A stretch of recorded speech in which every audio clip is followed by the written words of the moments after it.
Ici Guy Gendron, cette semaine à Tout le monde en parlait, on revient sur le phénomène du dopage sportif qui a gâché la vie et la santé de plusieurs athlètes, et pas seulement de ceux qui se sont drogués pour améliorer leurs résultats.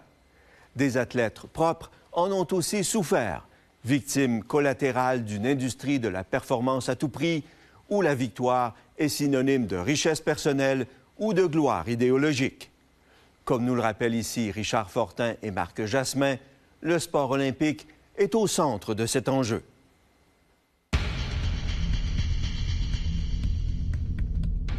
Pierre Harvey a participé à 4 Jeux olympiques. Il est sans doute le seul athlète de l'histoire à avoir participé à 2 Jeux olympiques la même année. Fondeur à Sarajevo et cycliste à Los Angeles. Pour lui, le sport est une drogue, mais une bonne drogue.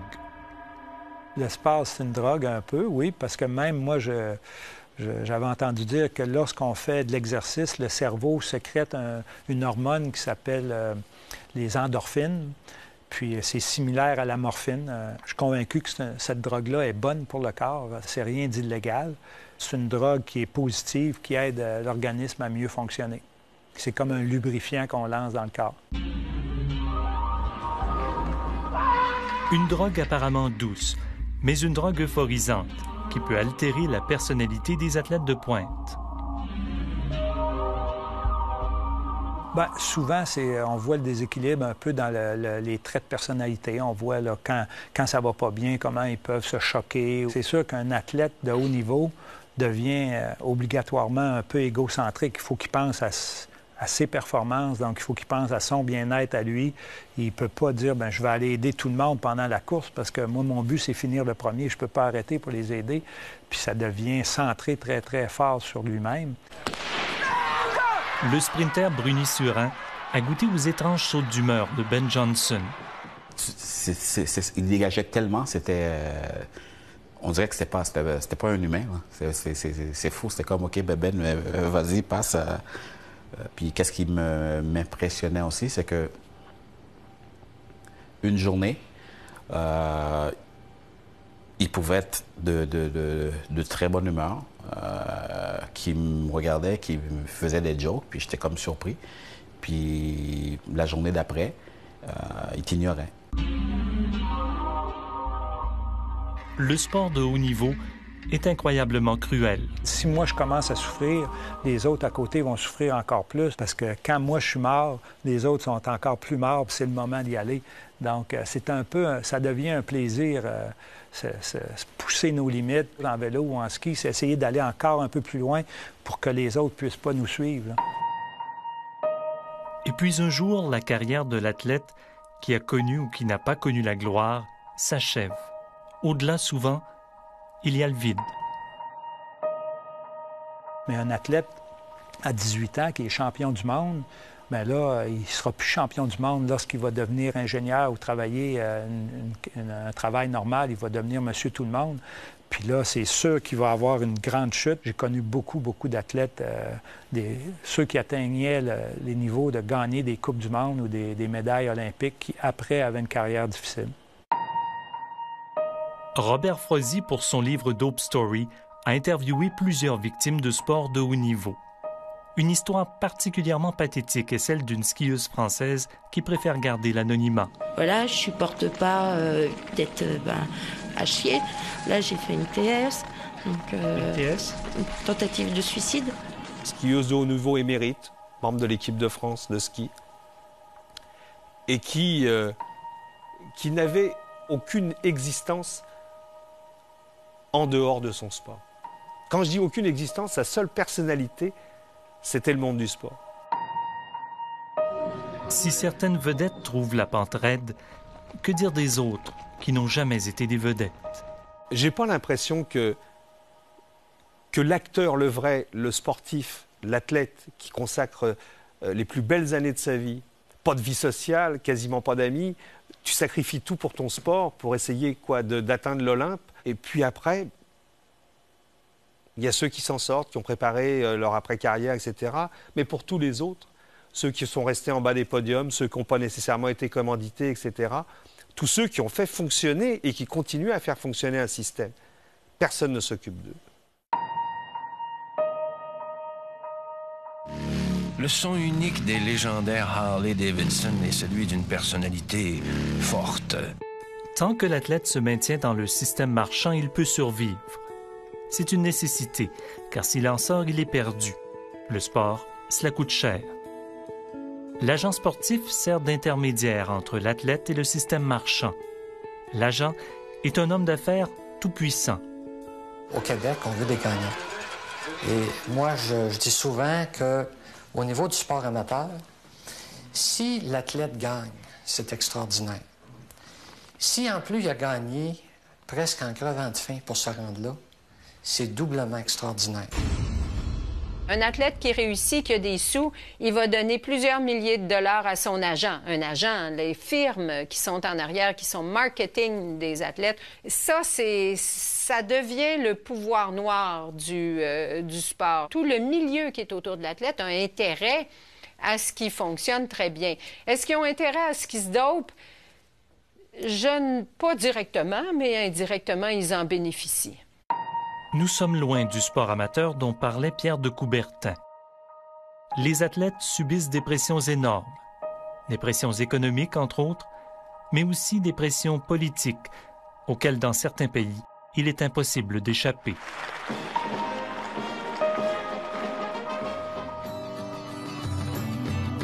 Après la pause, le dopage sportif comme arme de la guerre froide. La République démocratique allemande. Du temps de la guerre froide, le sport est un des fronts favoris du conflit Est-Ouest.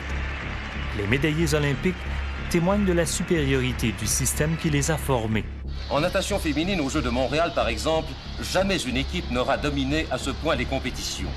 Des 13 titres en jeu, 2 seulement lui ont échappé, alors que les Allemandes de l'Est éclipsaient 7 records du monde. Le succès de cette nation d'à peine 17 millions d'habitants s'inspire sans doute d'un impératif politique. Lorsqu'on est dans un peloton de cyclistes, là, 150 cyclistes sur la ligne d'un championnat du monde ou des Jeux olympiques, puis qu'on voit les Russes, les Polonais, les Italiens à côté, eux sont prêts à mourir pour être devant nous. Mais si tu es dans l'équipe russe, puis tu performes bien, tu gagnes une médaille, tu as des privilèges que personne d'autre dans la société va pouvoir avoir. Donc, c'est pour ces athlètes-là, la victoire est encore plus importante que pour un Canadien. Un Canadien, oui, c'est pour l'honneur, c'est pour faire le mieux possible, mais moi, même si j'ai gagné des Coupes du monde, mon avenir n'a pas été doré pour ça par après. Là. Je suis obligé de travailler comme tout le monde. Donc, on a un système qui est bon, moi, je pense, pour les athlètes, mais si on veut gagner à tout prix, c'est pas au Canada qu'on fait ça. L'enjeu est vital pour les États, autant à l'Est qu'à l'Ouest. En Allemagne de l'Est, ça relevait directement du ministre des Sports, qui a été poursuivi 25 et 30 ans plus tard par beaucoup d'athlètes est-allemands qui ont de graves problèmes de santé et d'autres qui n'ont pas pu le poursuivre parce qu'ils sont décédés à l'âge de 35 ans. Alors, ça, c'était le système étatique. Mais pour gagner des médailles, il n'y a pas de miracle. Il a fallu que les États-Unis, il a fallu que la Grande-Bretagne, la France fassent la même chose et bâtissent un système où on a fait intervenir l'entreprise privée et où on a commencé à fabriquer des champions. En Allemagne de l'Est, on ne lésinait pas sur les moyens pour fabriquer des médaillés olympiques, à la douzaine. J'étais à Berlin-Est en 1980 et on m'avait indiqué, voici l'usine à champions de la DDR. DDR pour Deutsche Demokratische Republik, l'Allemagne de l'Est. Et on se livrait là à toutes sortes d'expériences. Und verlierst vielleicht, weil das, was üblich ist, weil du sagst, du machst das nicht. Aber die Ausrede hat natürlich jeder Athlet gehabt. Aber sie ist Realität. Sie ist nicht irgendwo. Ce qui nous fait dire que est-ce qu'il y a plus de morale en 2012 qu'il y avait, par exemple, en 1962 ou 72? Répondez à la question, je ne pense pas. Donc, ça veut dire qu'il y a peut-être encore des scientifiques qui voient l'athlète comme étant un cobaye et qui font du travail de laboratoire. Même à l'Ouest, le dopage était largement répandu. Pierre Harvey a perdu plusieurs médailles à cause d'une technique nouvelle à l'époque utilisée par ses adversaires. Dr. Norman Gledhill is an expert on blood doping. He told the Dublin Inquiry today how far athletes will go to win. So a 5% improvement is a huge improvement, an overnight improvement. That which you get with an entire year of training. Pour le ski de fond, c'était du blood doping, c'est du sang qu'on retire durant la période d'entraînement, durant l'été, la phase d'entraînement. Les athlètes vont retirer un volume sanguin, ils vont enlever les globules blancs, puis conserver seulement les globules rouges. Donc, c'est une équipe de scientifiques autour qui s'en occupe, va congeler le sang, puis va le réinjecter 2-3 jours avant la compétition pour augmenter le niveau de globules rouges qui transportent l'oxygène aux muscles. Puis pour une compétition de 50 km, 5 bien, c'est facilement 1 à 2 minutes. C'est ça qui faisait la différence entre être dans les 10 premiers ou être 20e. Tous les athlètes dits propres souffrent des scandales olympiques. La faute de Ben Johnson a entaché la réputation de nombreux athlètes honnêtes, celle de Bruni Surin, entre autres. Quand j'allais voir les commanditaires, on me disait, oui, Bruni, on te trouve sympathique et tout, mais on ne veut pas investir dans un sprinter. C'est une victime de la drogue lui-même, une victime de la drogue indirectement. Il est arrivé dans la foulée de Ben Johnson. Le gars après Ben, est-ce qu'il en prend lui aussi? Vivre dans l'ombre de Ben a été très difficile. C'est pendant des années. Non pas parce que je voulais me comparer à lui ou quoi que ce soit. C'est-à-dire que j'étais un athlète qui essaie de performer légalement. Après la bombe, c'est tous les commanditaires qui ne voulaient pas s'associer à un athlète en athlétisme et surtout pas un coureur de 100 mètres. Ça, c'est comme oublie ça. Puis le pire, c'est qu'on me pointait du doigt. On me pointait du doigt automatiquement parce que j'étais un sprinter, celui qui était le meilleur Canadien après Ben Johnson, justement. C'est une victime de la drogue lui-même, une victime de la drogue indirectement. Il est arrivé dans la foulée de Ben Johnson. Le gars après Ben, est-ce qu'il en prend lui aussi? Eh bien, on a un exemple très clair avec cet extrait. En fait, le dopage, les athlètes se tirent dans le pied en se dopant. Donc, tout le monde est sali. Tout le monde est... Et ça ne changera pas. Et c'est un comportement humain. L'autre réussit. Tu réussis mieux que moi. Tu dois avoir On va te suspecter de tricherie, c'est sûr. Et c'est malsain. Et le résultat, je vous dirais, a été tellement terrible que ça a enlevé quasiment le statut de héros aux athlètes. Mais quelle course! Quelle course de Ben Johnson! Après la pause, quand la lutte au dopage est une question de vie ou de mort.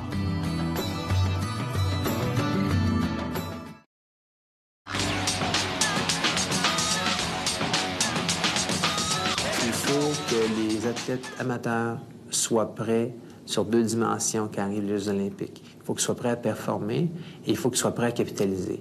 Donc, probablement que ça nécessite un agent ou en tout cas des personnes ressources qui sont là. On leur dit « fais ça, sinon tu n'auras pas de contrat ».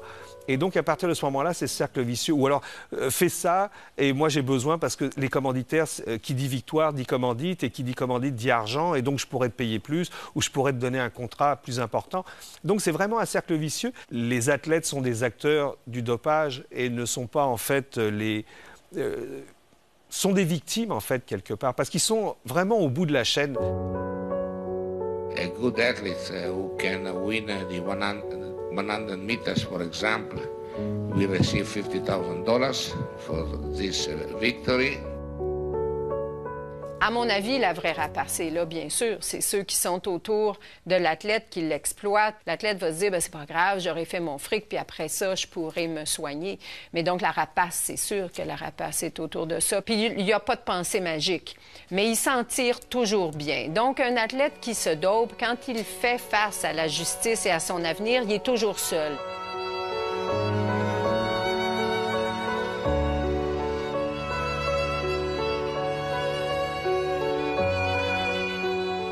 Parce qu'il y a des morts dont on n'entend jamais parler. Je pourrais vous parler de Birgit Dressel.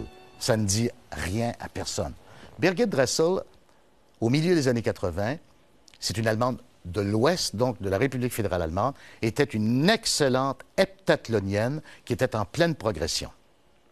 Elle est morte au bout de souffrances effroyables. Elle est tombée en compétition, on l'a transportée à l'hôpital. Et les médecins ont dit, les médecins qui l'ont traitée, ont dit elle avait tellement de substances chimiques qu'on n'arrivait pas à régulariser son état de syncope dans lequel elle se trouvait, et finalement, elle est morte au bout de souffrances absolument effroyables. Ce n'est qu'un cas. Combien d'athlètes est-allemands, tchèques? Il y a eu des athlètes américains. Florence Griffith-Joyner est morte très jeune. On ne peut pas se permettre d'administrer comme ça des doses massives à des athlètes qui eux-mêmes seraient prêts à prendre ces doses s'ils pouvaient, on pouvait leur garantir une médaille, mais qu'ils vont décéder peut-être avant l'âge de 40 ans. Dans certains cas, même avant l'âge de 30 ans. Le Comité international olympique a annoncé la création officielle de l'Agence mondiale antidopage. La lutte antidopage peut donc sauver des vies, et non pas seulement punir des tricheurs. C'est pourquoi elle s'est considérablement raffinée, surtout depuis la création de l'Agence mondiale antidopage en 1999. Mais est-ce suffisant? On est parti d'un réseau de 6 à 8 labs. Dans les années 80, on faisait 30 000 tests par année, alors que maintenant, on a un réseau de plus de 33, 35 laboratoires et il se fait près de 300 000 tests par année. Donc, vous voyez que la progression est immense. Remarquez que c'est toujours un jeu de chat et de la souris avec les tests antidopage. Quand on met des méthodes au point, subitement, la science du dopage se raffine. L'érythropoïétine, vous avez 5 clones qui s'entraînent de la même façon. Celui qui est à l'EPO va vraiment réussir à laisser les autres en arrière. Donc, il y a des dopes qui fonctionnent vraiment, mais il y a beaucoup de choses qui n'étaient pas aussi efficaces que les athlètes le disent. Combattre le dopage contre des intérêts énormes, contre des nations et des empires financiers. La lutte semble inégale. Alors donc, je pense que du point de vue médical, il faut que la lutte antidopage puisse persister parce qu'il y a des drogues dangereuses et puis il y a toutes sortes d'autres méthodes qui commencent à pointer et qui sont particulièrement inquiétantes. Alors à partir de ce moment-là, interrogeons-nous. La lutte antidopage est nécessaire, certes, mais à l'heure actuelle, ce qui compte le plus, c'est la santé des athlètes. Et donc on devrait, et je pense que les États devraient réfléchir en termes de santé publique et de les encadrer, ces athlètes. Parce qu'il y a encore des gens qui veulent accoler au sport certaines valeurs qu'ils ne défendent pas d'ailleurs nécessairement en laissant les athlètes, je dirais, sombrer dans des dépressions, des suicides ou dans des handicaps irréversibles à cause justement de raccourcis dont tout le monde se fout après tout. Cela dit, il ne faut pas tomber dans le cynisme non plus. Je pense que je ne voudrais pas laisser l'impression que le sport est une farce et que les sportifs d'élite sont des bêtes. Non, ce n'est pas le cas. L'humain, homme et femme, a besoin d'une compétition. Et lorsqu'elle est faite selon des bases qui ont été développées consensuelles par les hommes, il y a des choses que tu n'as pas le droit de faire. Il pourrait donc exister un idéal olympique moins ambitieux, mais certainement plus humain. Je rêve d'une société où chaque adulte est un individu qui s'assume, qui est autonome, qui est bien, qui tolère que l'autre à côté soit aussi bon, sinon meilleur dans quelques aspects de sa vie, qui en retient du positif et non pas juste de l'amertume pour essayer de tricher pour dépasser l'autre. Moi, j'ai l'impression que ça nous ferait une meilleure société qui serait constituée de meilleurs citoyens. Et bon, c'est peut-être pas pour tout de suite, mais on y va tranquillement, pas vite.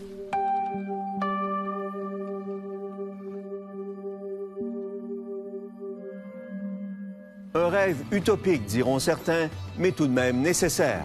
Car sans acharnement à débusquer les tricheurs, comment pourrions-nous continuer à nous émerveiller devant le talent et l'effort que doivent rassembler nos athlètes pour aspirer à devenir les meilleurs?